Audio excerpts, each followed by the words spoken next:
Hi, my name is Sarah Wendelboe, and I'm going to be doing an honors contract presentation for cultural geography, and my topic is languages in the world.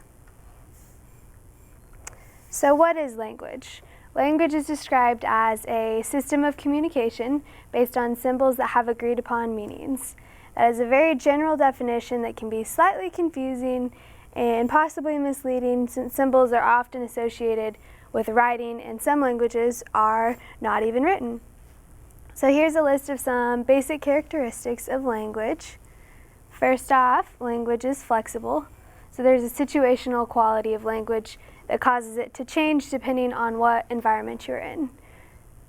Second off, language changes.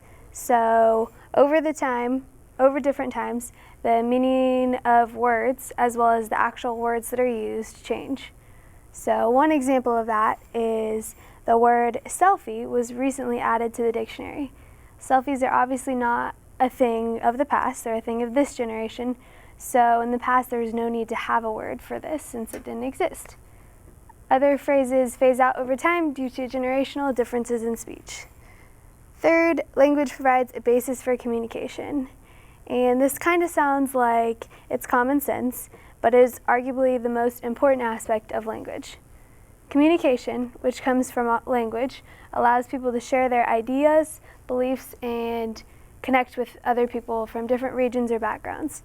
And a big point of that is where culture comes in, and the ability to connect abstract ideas and communicate abstract ideas with other people.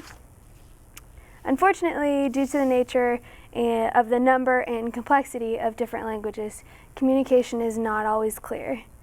One factor that may lead to confusion or a communication barrier between two speakers is the presence of a dialect.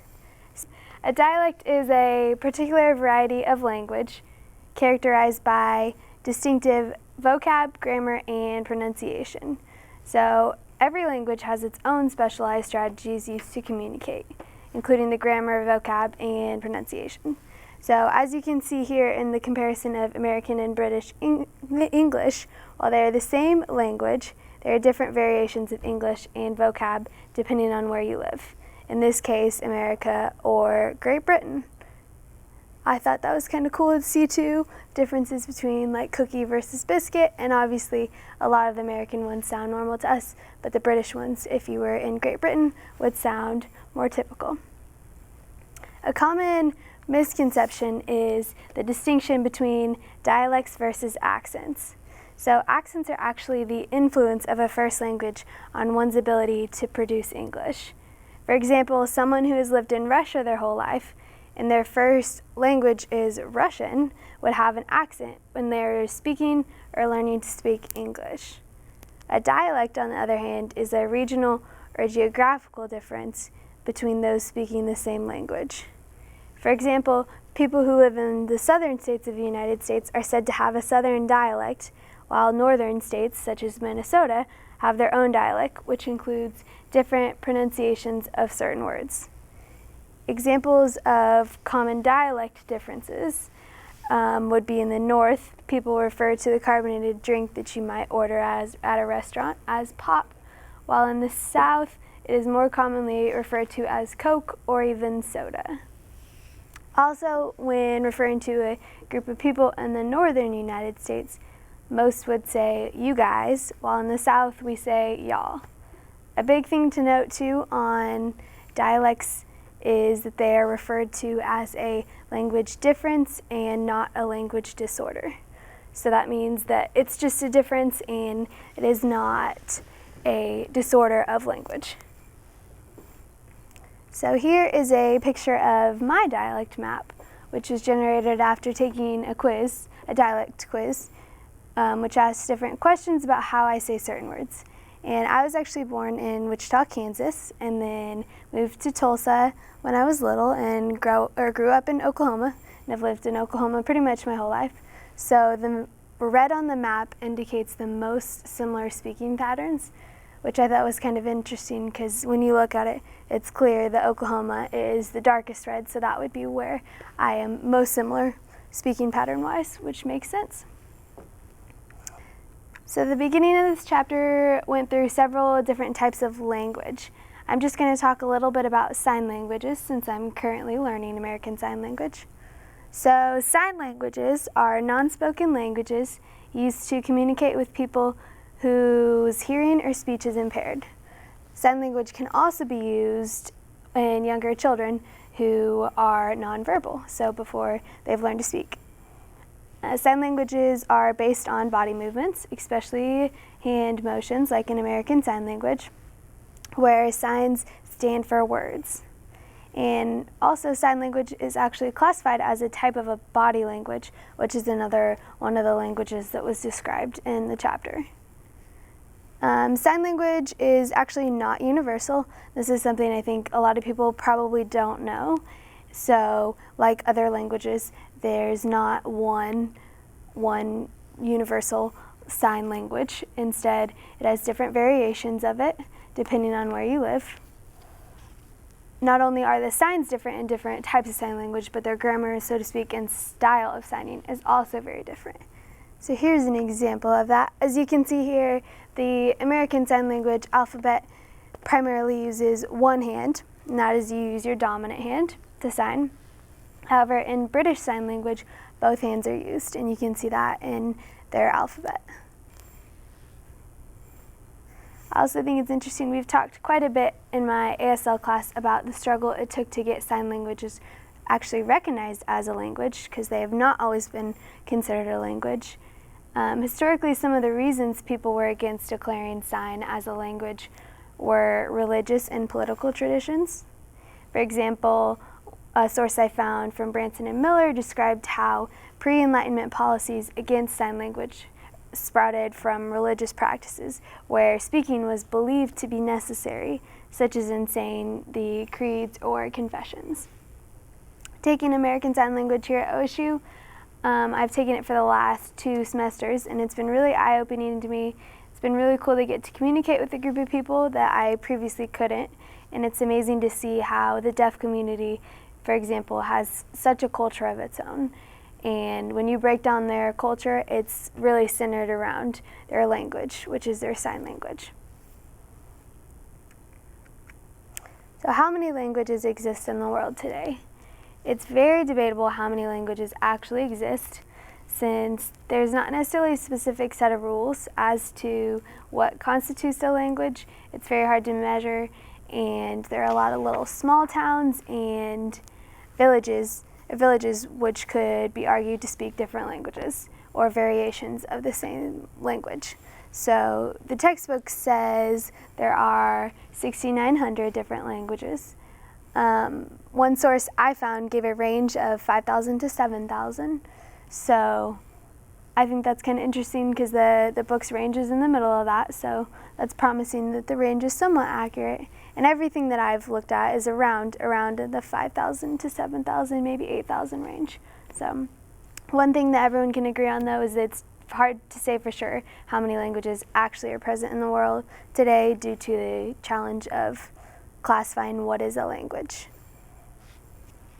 Also, there's a lot of small languages and not a lot of large languages, which has actually been a big question that linguists have wondered whether the small languages can actually survive or whether the large languages will kind of take that over. So here's a diagram showing the division of some of the larger languages in the world. As you can see, Chinese is the largest language, and of course English is quite big up there with Chinese. I like this diagram because I think it really does a good job of clearly showing the comparisons between the number of speakers well and using the different size circles. So, and as it says too, nearly 2/3 of the world speak one of these 12 languages as their native language. So I think that's kind of cool to think about. So what is a language family? A language family is a collection of languages that share a common but distant ancestor. And another definition that's kind of important is a hearth, which is a place or region where an innovation, idea, belief, or cultural practice begins. In the context of language, a hearth describes where a language family, so to speak, originated or where it came from.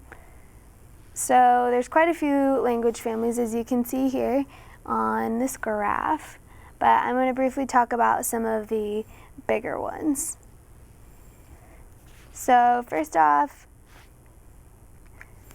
well, there are quite a few language families. I'm going to briefly talk about a couple of the major ones, and this pie chart does a good job of describing the percent of each speakers, the amount of each speakers in each language family. So you can see that the Indo-European is the largest language family, and then right behind that is the Sino-Tibetan, and some of the other ones include the Austronesian, Afro-Asiatic, and then all the way going back to the Japanese. So to look at some of the larger ones, the Sino-Tibetan language family, some of the big languages in this family are Mandarin, Chinese, and Burmese. It is the second largest language family in the world, with actually more first language speakers than even the Indo-European family. And there are more than 1.1 billion speakers of the Chinese dialects, which actually makes that the world's largest speaking community.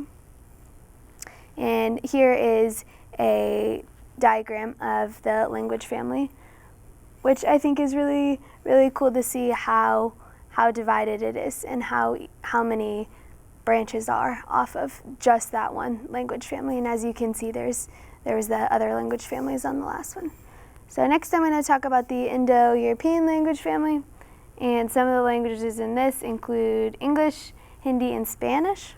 So almost half of the world's people speak languages belonging to the Indo-European language family. And of the 9 largest languages, there are actually all but 3 in the Indo-European language family. And it actually has the largest number of speakers and the widest geographical distribution. So as you can see on this diagram of the Indo-European language family tree, the language family is divided into multiple branches. One of the branches up kind of near the top on the left is the Italic or Romance languages, which all developed from Latin. So history-wise, the Roman Empire's rise and expansion played a big role in the spread of Latin across Europe, specifically Southern and Western Europe. Furthermore, the Latin language can be divided into 2 classes. The Classic Latin, which is the standardized written form of it, and then the Vulgar Latin, which is the, quote, common people's language. Overall, I really liked this picture, and it's actually in the chapter of the book too. I liked the tree format. Not only shows the language family tree, but it shows how extensive the division and the spread of language truly is. And in this case, we're only looking at the Indo-European language family. And like I said, with the last one too, it branches off so quickly. So where did the Indo-European language originate? Most scholars agree that all Indo-European languages share a common ancestral language called Proto-Indo-European. There's 2 hypotheses, though, the 2 main ones. The first one is the Kurgan hypothesis that proposes the hearth, or the origin point of the Indo-European language, lies north of the Caspian Sea, near the border of Russia and Kazakhstan. The Kurgan nomadic herders expanded their hearth and are believed to have carried the Proto-Indo-European to the east and west, where it replaced those local languages, as you can see on this diagram, starting in the middle, and they spread east and west. The second hypothesis is the Anatolian hypothesis, which puts the hearth of the Indo-European language family in present-day Turkey. And the Anatolian hypothesis believes that Proto-Indo-European spread as Anatolian farmers expanded east across Central Asia and then into Western Europe. And as you can see with the big red arrows, that's showing the expansion east and then going west back to Europe. Overall, though, there are still a lot of unknowns and research being done on different theories of language origin as a whole. And so they're not entirely sure where not only the Indo-European language family originated, but also the main origin of language. So in conclusion, why study language? A big reason to study language is the knowledge of language development and how it contributes to our understanding of history and past societies. And I think, as most people know, learning about history, it can connect to the present moment and connect to the future. So you can see context among them and connections and patterns of human migration. Language also provides a basis for communication. Like I had talked about earlier, communication can be thought of to be actually the basis of culture, which is the central point of us as humans.